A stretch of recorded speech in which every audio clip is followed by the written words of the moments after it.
February 9th, 1927, 4:47 a.m. Rue Sainte-Catherine, Montreal. Arthur Sicard stands in darkness beside his creation, breath clouding in air so cold it burns the lungs. -23 degrees Celsius. The street before him lies buried beneath 4 feet of overnight snow, the third major storm in 8 days.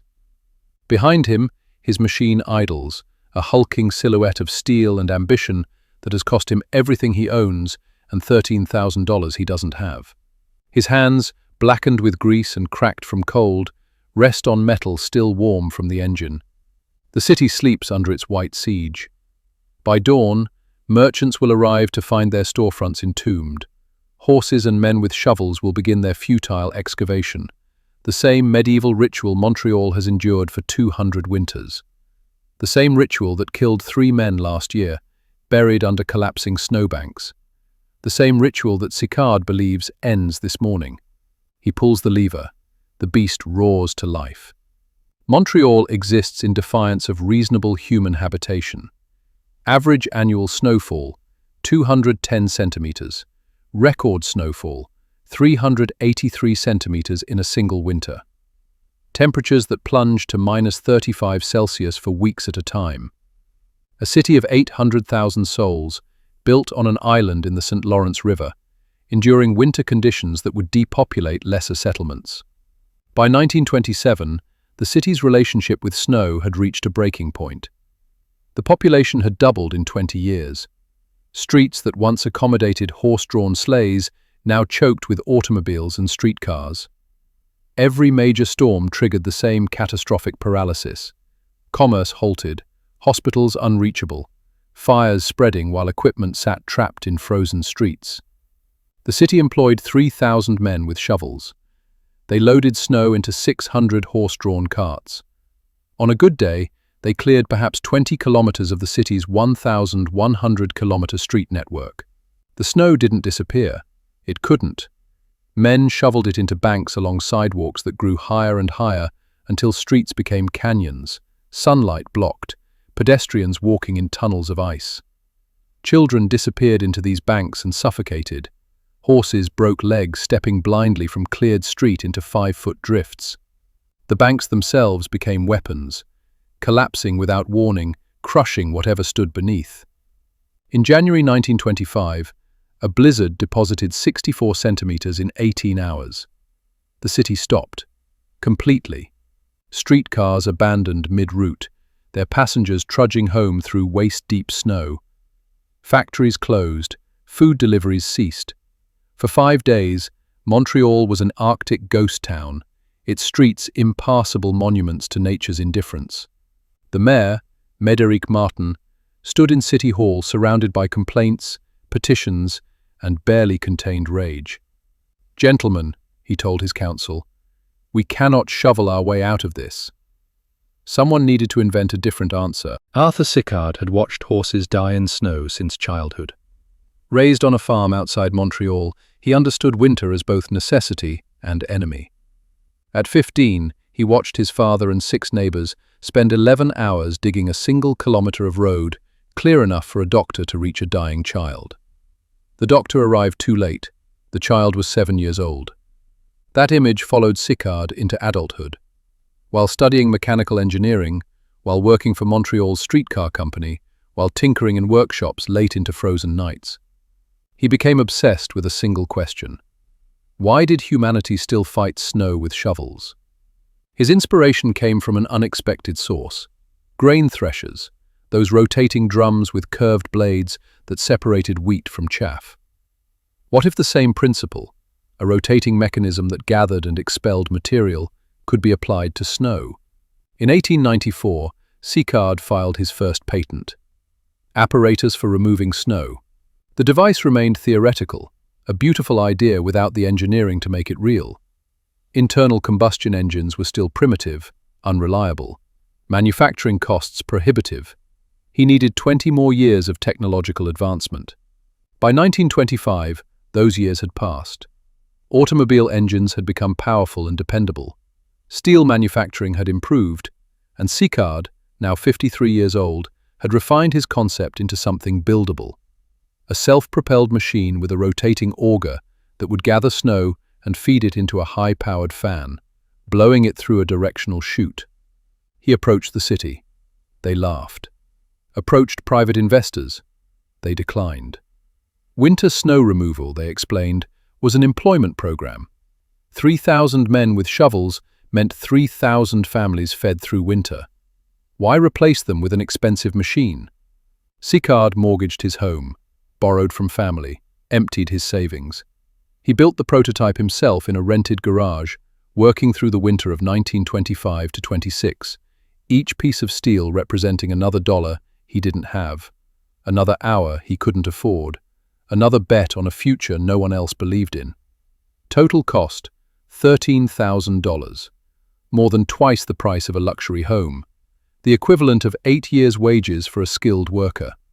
Everything he owned, now embodied in 7 tons of untested machinery. The machine that idles on Rue Sainte-Catherine this February morning stands 9 feet tall and 16 feet long. 4 massive wheels support a chassis of riveted steel. At the front, a rotating auger, 4 feet in diameter, studded with curved steel blades designed to Sicard's exact specifications.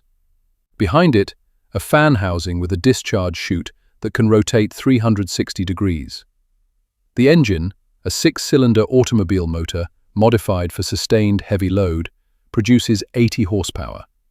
Enough power, Sicard has calculated, to move 10 tons of snow per minute. He has calculated many things. Blade angle for optimal snow gathering, fan speed for maximum discharge distance, chute direction for controlled dispersal. What he hasn't calculated, what he cannot know until this moment, is whether any of it actually works. At 5 a.m., he engages the auger. The blades bite into snow and begin to turn. Snow feeds into the mechanism drawn by the rotating blades, pushed backward into the fan housing. The fan screams to life, and from the discharge chute, pointed carefully toward an empty lot, snow erupts into darkness. Not scattered, not dribbling, erupting. A continuous white fountain, visible even in pre-dawn gloom, arcing through frozen air and landing 90 feet away. 90 feet. The machine crawls forward at 4 kilometers per hour, auger consuming the snowbank like a mechanical locust, the discharge chute maintaining its impossible fountain. In 6 minutes, Sicard clears what would take 20 men an hour. The street behind him lies bare, pavement exposed, not a shovel touched to ground. By 6 a.m., he has cleared 2 city blocks. By 7 a.m., a crowd has gathered. Merchants opening their shops, workers heading to factories, policemen on their morning rounds. They stand in the early light watching this mechanical beast devour winter itself. By 8 a.m., a city engineer named Louis-Philippe Laurin stands beside Sicard, notebook in hand, watching the demonstration with the careful attention of someone whose entire worldview is being rewritten. "How much did this cost?" Laurin asks. $13,000. Laurin does mental arithmetic. 3,000 workers, each paid $2 per day during major storms. 12 storms per winter. $72,000 in labor costs alone, not counting horses, carts, supervisors, or the economic paralysis that major storms inflict. "How many can you build?" "As many as you'll buy." The city of Montreal purchased its first Sicard Snowblower in November 1927. By December, Sicard had founded the Sicard Industries Company, converted a factory to production, and hired 38 workers. By January 1928, 4 machines prowled Montreal's streets, their discharge chutes throwing white fountains against grey winter skies. The transformation was not immediate. It was profound. Streets that once required 3 days to clear were passable in 6 hours. Snowbanks that once towered above streetcar cables disappeared, blown into designated dumping areas or directly into the St. Lawrence River. The city's 3,000 shovelers were reassigned to sidewalks and residential streets, their labor no longer wasted on Sisyphean futility. But the machines changed more than efficiency. They changed the fundamental relationship between city and winter. For 2 centuries, Montreal had endured winter, survived it, suffered through it, waited for spring. The rhythm of the city shifted with the snow. Businesses closed during storms, schools cancelled classes. Life contracted into a seasonal hibernation that everyone accepted as natural and inevitable. The snowblowers rejected that acceptance. They declared that winter was not a siege to endure, but a problem to solve. That human ingenuity could overcome nature's imposition. That a city could function through blizzards that would have paralyzed it mere years before. In February 1929, Montreal experienced its worst storm in recorded history, 73 centimeters in 30 hours. The city deployed 12 snowblowers. Within 48 hours, major streets were clear. Streetcars ran. Businesses opened. The storm that should have shut down the city for a week became a footnote. The psychological shift was seismic. Montreal began to see itself differently, not as a population clinging to an inhospitable island, but as a modern metropolis that had conquered its primary nemesis. Winter was no longer master. It was merely weather. Other cities noticed. By 1930, Sicard Industries had sold machines to Quebec City, Ottawa, Toronto. By 1935, orders arrived from New York, Chicago, Boston, American cities that had watched Montreal transform and wanted the same liberation. The machines evolved. Sicard refined the design continuously. More powerful engines, improved auger geometry, better discharge control. The second-generation model could clear 50 centimeters of snow at 6 kilometers per hour, throwing it 100 feet with accuracy sufficient to load railway cars. The third generation, introduced in 1938, ran on tracked wheels like a tank, capable of operating in snow too deep for any wheeled vehicle. Competition emerged. American manufacturers began producing their own versions, each claiming improvements. Patents were filed, challenged, litigated. The snow removal industry, which hadn't existed before Sicard's demonstration, became a multi-million-dollar market. But Montreal remained the proof of concept, the city that had fundamentally reimagined urban winter management. By 1940, Montreal operated 47 snowblowers and had developed a systematic approach to winter that other cities studied and copied. Designated snow routes cleared first, residential streets on rotation, snow dumped at specific riverside locations where spring melt would carry it away naturally.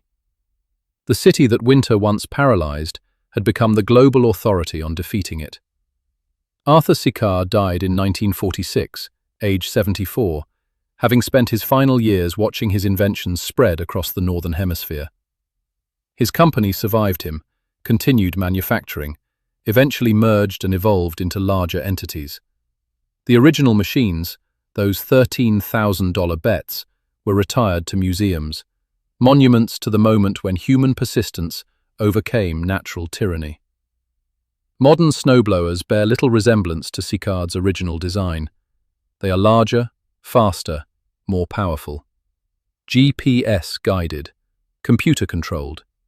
They can clear a kilometer of 8-lane highway in 20 minutes, throwing snow 200 feet with precision. They cost $300,000. They are descended directly from the machine that idled on Rue Sainte-Catherine in February 1927.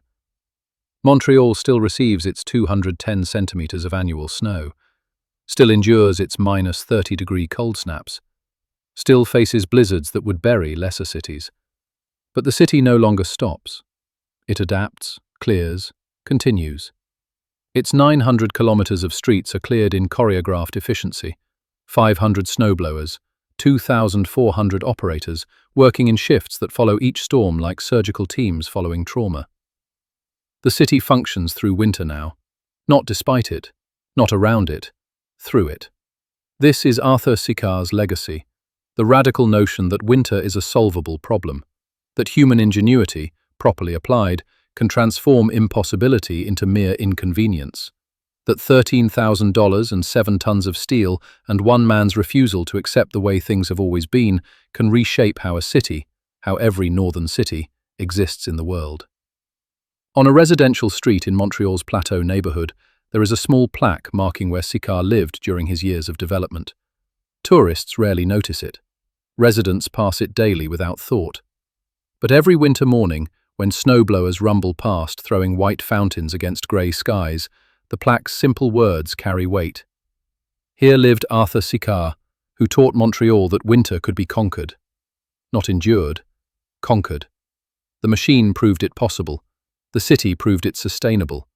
And every northern metropolis that functions through blizzards now carries forward the knowledge that one inventor and one impossible machine established nearly a century ago. Winter is not destiny. It is merely weather, and weather can be moved.